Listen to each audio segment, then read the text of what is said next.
Hello student, आप सभी का सक्सेस साइन में स्वागत है। मैं शिवानी मिश्रा। आप लोगों को इसके पहले आप लोगों को कहाँ तक पढ़ाया था, डिसीजन मेकिंग यानी निर्णय प्रक्रिया के बारे में हम लोगों ने पढ़ाया। उसके पहले हम लोगों ने आयोजन, नियंत्रण, मूल्यांकन, उसके बारे में हम लोगों ने जाना कि गृह प्रबंधन के क्या चरण होते हैं। 3 चरण होते हैं। किसने 3 चरण बताए हैं, किसने 4 चरण बताए हैं, इसके बारे में हम लोगों ने जाना। निर्णय प्रक्रिया और गृह प्रबंधन के उत्प्रेरक तत्व के बारे में जाना। मूल्य, लक्ष्य, स्तर, मूल्य केंद्र में होता है, मूल्य क्या होता है, लक्ष्य क्या होता है, स्तर क्या होता है, इसके बारे में हम लोगों ने जाना।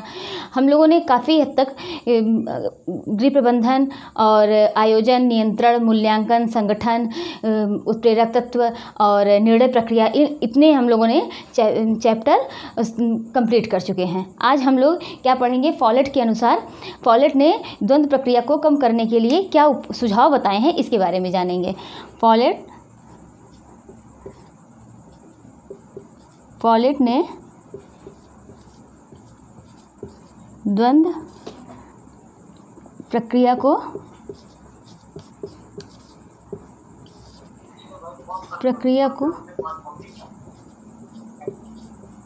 कम करने के सुझाव। अब हम लोग देखेंगे कि फॉलेट ने क्या बताए हैं, द्वंद्व प्रक्रिया को कैसे हम कम कर सकते हैं। हम लोग अपने जीवन में रह रहे हैं, घर में रहते हैं, कहीं काम कर रहे हैं, किसी कंपनी में जॉब कर रहे हैं, कहीं कुछ भी करते हैं, तो आपस में मनमुटाव होता ही है। आपस में रिश्ते ऐसे हैं कि घर में 4 लोग रहते हैं, वहाँ पर मनमुटाव हो जाता है, तो वहाँ पर द्वंद्व मन में चलने लगता है। हम लोग इसके बारे में जानेंगे। फॉलेट ने यही बताया है कि हम घर में रहते हुए या तो मन में अगर द्वंद्व चल रहा है तो उसको हम लोग किस तरीके से कम कर सकते हैं, इसी के बारे में हम लोग जानते हैं। और फॉलेट ने द्वंद्व प्रक्रिया को कम करने के 5 सुझाव बताए हैं। कितने बताए हैं? 5 बताए हैं। 5 सुझाव इन्होंने बताया है। कौन सा? पहला होता है समझौता। पहला समझौता।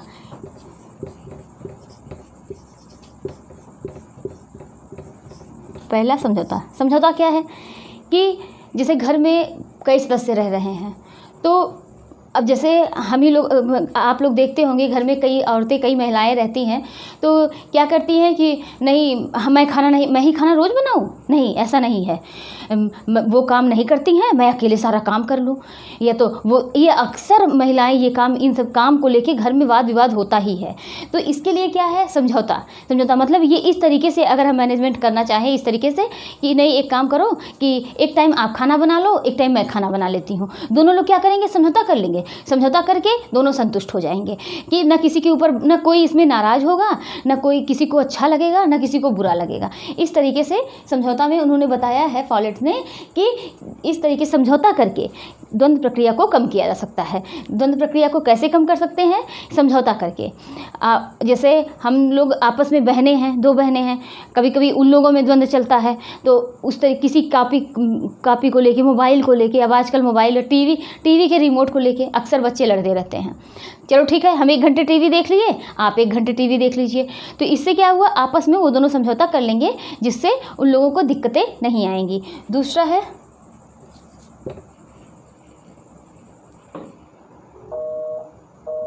संघर्ष तथा एक पक्ष की विजय। संघर्ष तथा एक पक्ष की विजय, यानी ये प्रभुत्व के आधार पर देखा जाता है। इसमें प्रभुत्व देखते हैं क्या है? संघर्ष तथा एक पक्ष की विजय। अब ये क्या है? संघर्ष कि एक पक्ष की विजय, चलो ठीक है, एक पक्ष की विजय हो गई। एक पक्ष, कोई हम लोग किसी अभी जैसे क्लास में कोई क्वेश्चन कर रहा है, कभी टीचर 2 बच्चे बोल रहे हैं आपस में, हमने कोई क्वेश्चन किया, टीचर ने कोई क्वेश्चन किया, तो उस पर क्या हुआ, किसी 2 बच्चों को आंसर का पता है, एक बच्चे को मना कर दिया जाए, नहीं तुम मत बोलो, उसी को बोलने दो, फिर बार बार उसको मना कर दिया जाए, तो क्या है इससे ये वो जो उसका प्रभुत्व जो है वो क्लास में अच्छा हो। तो इससे क्या होता है कि एक व्यक्ति को बुरा लगेगा, एक व्यक्ति को अच्छा लगेगा। तो इसमें क्या है, अगर कहीं द्वंद्व चल रहा है तो संघर्ष तथा एक पक्ष की विजय का मतलब है कि एक की ही जीत करा दी जाए और एक को दबा दिया जाए। तो इसमें क्या होगा, इसमें जाहिर सी बात है कि उसी पक्ष की विजय होगी जो प्रभुत्व वाला होगा, जिसके पास पैसे होंगे वही जीतेगा, और जो कम पैसे वाला होगा या तो जिसका प्रभुत्व कम होगा उसको दबा दिया जाएगा। तो इससे द्वंद्व और बढ़ता है। ये भले ही कहा जाए, लेकिन उसके मन में इस बहुत बुराइयां आएंगी उस सामने वाले के प्रति। तो पहला क्या है? समझौता, दूसरा संघर्ष तथा एक पक्ष की विजय, और तीसरा देखते हैं संघर्ष तथा एक पक्ष की विजय। ये क्या है? ये अच्छा नहीं है। इसमें निर्बल व्यक्ति ये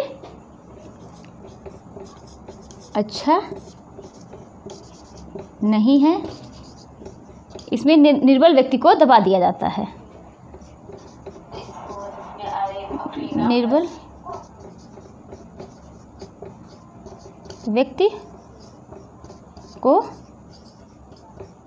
दबा दिया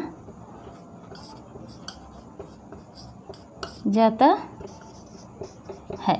हमने क्या देखा कि वॉलेट्स ने द्वंद्व प्रक्रिया को कम करने के 5 सुझाव दिए हैं। पहला क्या है? पहला समझौता है, दूसरा है कि संघर्ष तथा एक पक्ष की विजय। अब तीसरा देखेंगे। तीसरा, एक पक्ष का स्वेच्छा से समर्पण। स्वेच्छा से समर्पण।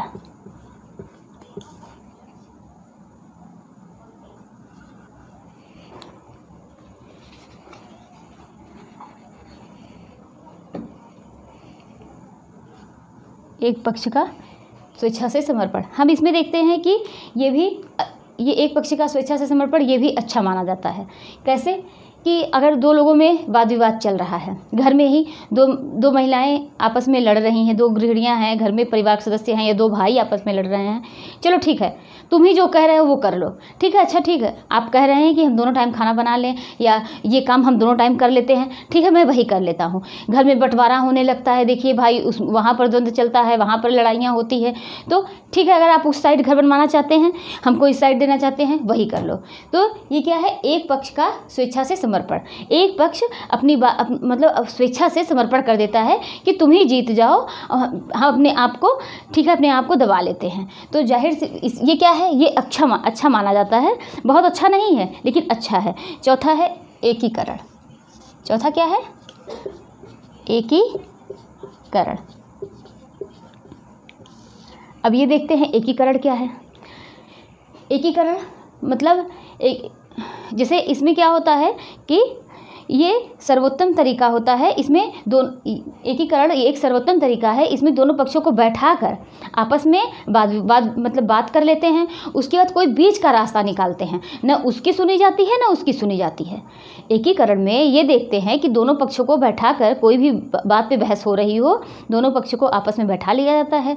उसके बाद उसके बीच का रास्ता निकाला जाता है कि अच्छा ये काम कर दो इस तरीके से, ना उसका सुना जाए ना उसका सुना जाए, दोनों आपस उस चीज़ से सहमत हो। तो ये एकीकरण कहलाता है। ये सबसे सर्वोत्तम तरीका होता है। क्या होता है इसमें? क्या होता है? दोनों पक्षों का सुना जाता है।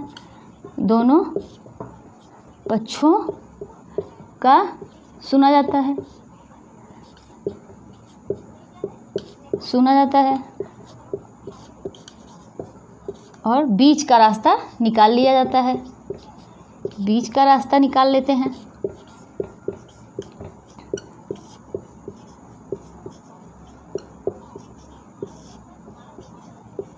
रास्ता निकाल लेते हैं,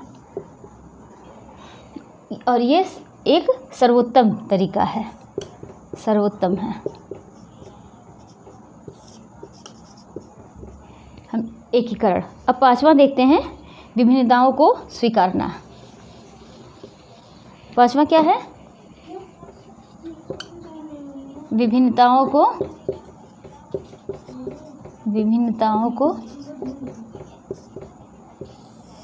स्वीकारना।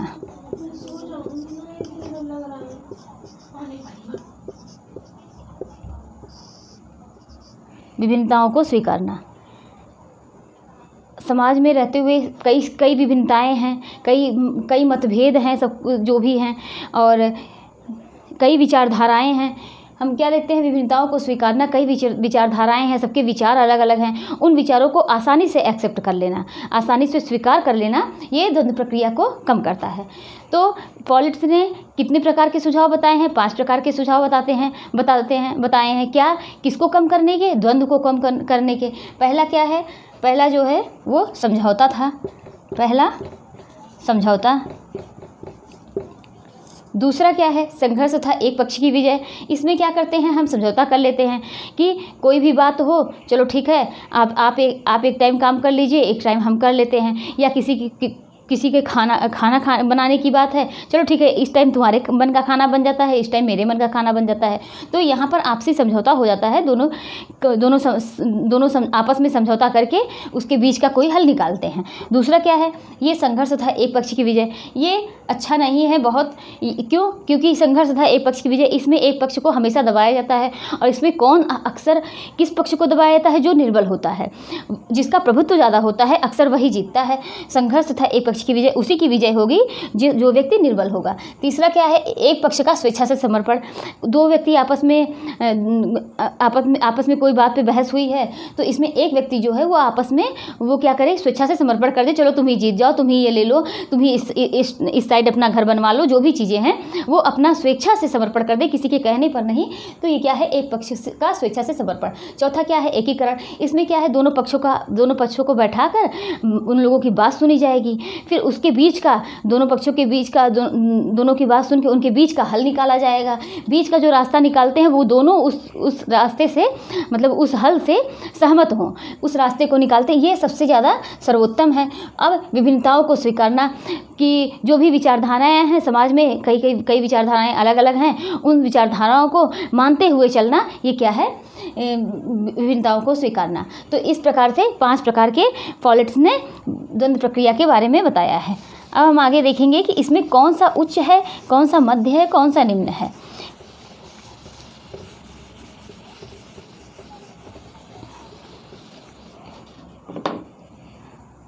क्या देखेंगे? पहले देखेंगे निम्न,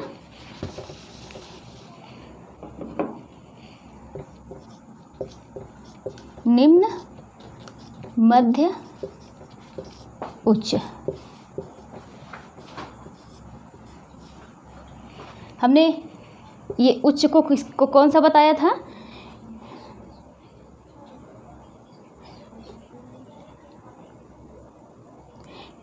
हमने क्या बताया? एकीकरण या विचारों को एकीकरण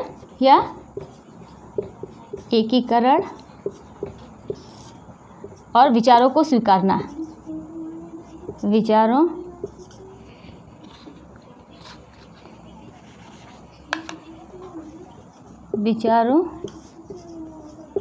को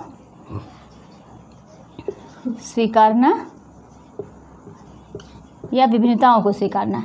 ये क्या है? एकीकरण हमने बताया कि सबसे अच्छा होता है विचारों को स्वीकारना या विभिन्नताओं को स्वीकार लेना, कि जो भी विचारधाराएं हैं समाज में, जो भी बातें हैं, कि जो सबके मत अलग अलग होते हैं, उन विचारों को स्वीकार कर लेना, उन विभिन्नताओं को मान लेना, ये 2 हैं इसमें। और निम्न क्या है? सबसे ज़्यादा निम्न क्या है इसमें? दबाव। कि जो हमने बताया था कि एक पक्ष का दबाव, किसी एक पक्ष को दबाव को देना कि नहीं, चलो इसमें निर्बल व्यक्ति को अक्सर दबा दिया जाता है। ये एक पक्ष का दबाव देना, और उससे व्यक्ति उसके मन में बहुत गिल्ट फील होता है, कल कोई दिक्कतें आती हैं तो उसके अंदर नाराज़गी दिन प्रतिदिन नाराज़गी बढ़ती जाती है। तो ये सबसे ज़्यादा निम्न इसके लिए माना जाता है। और समझौता या ऐच्छिक समर्पण, मध्य। समझौता या ऐच्छिक समर्पण, ये क्या है?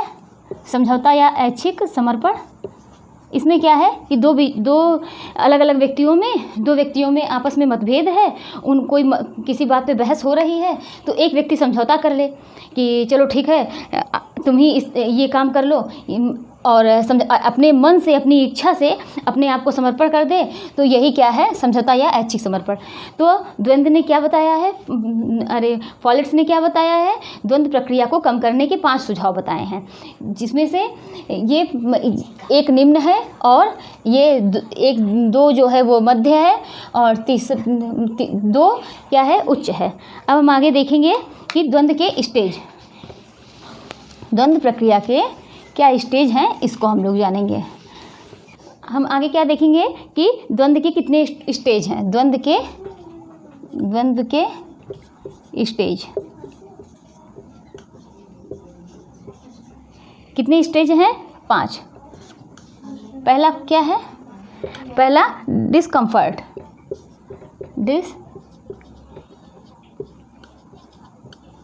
डिस्कम्फर्ट यानी असहज महसूस करना, असहज। दूसरा क्या है, दूसरा इंसिडेंट,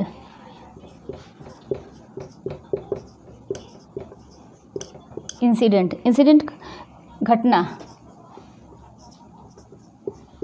पहला डिस्कम्फर्ट असहज, दूसरा इंसिडेंट घटना, तीसरा क्या है, मिसअंडरस्टैंडिंग,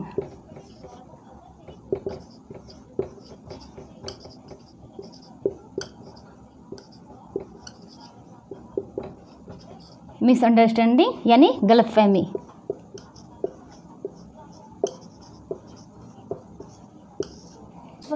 चौथा क्या है, टेंशन, चौथा टेंशन है।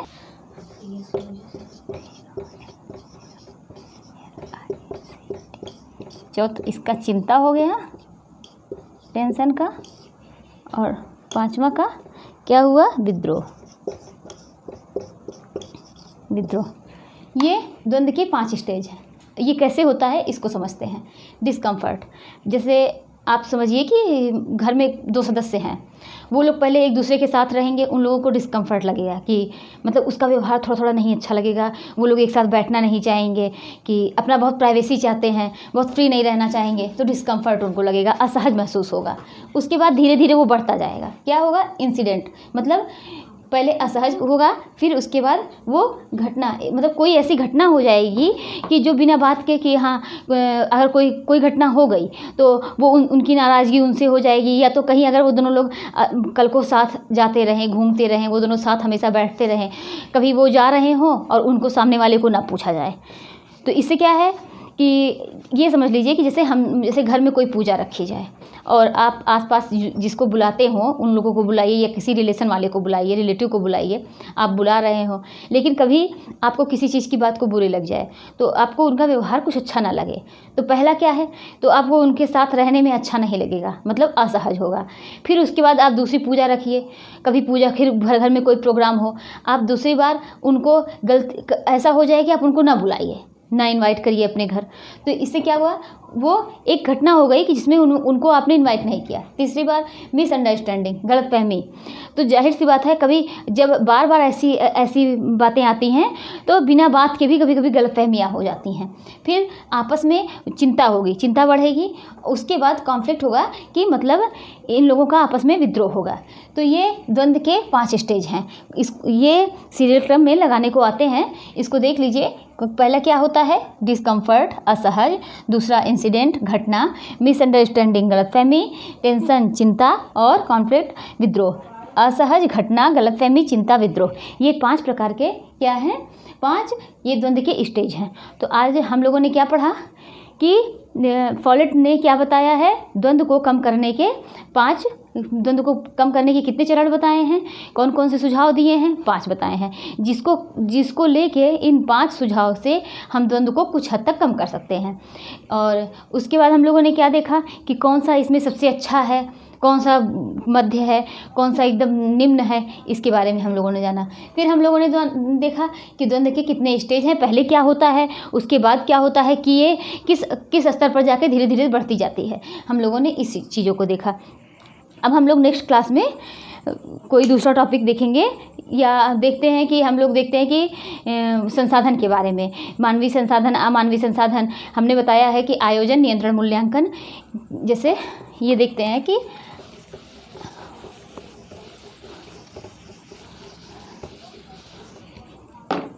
गृह प्रबंधन के लिए या होम मैनेजमेंट में इसके कितने चरण हैं? 3। कौन कौन से? आयोजन, नियंत्रण, मूल्यांकन। उसके बाद यहाँ पर कुछ लोगों ने यहाँ पर संगठन बताया है। अब आयोजन, नियंत्रण, मूल्यांकन, उसके बाद यहाँ पर हम लोग देखते हैं संसाधन का प्रयोग करते हुए। वो संसाधन कुछ भी हो सकते हैं। संसाधन का प्रयोग करते हुए क्या? मानवीय भी हो सकते हैं, मानवीय और अमानवीय भी हो सकते हैं। अमानवीय, इसको इन संसाधनों का प्रयोग करते हुए हम कहाँ तक पहुँचेंगे? उद्देश्य तक पहुँचेंगे। उसके बाद जब हमको उद्देश्य की प्राप्ति हो जाएगी तो इससे हमको संतुष्टि होगी।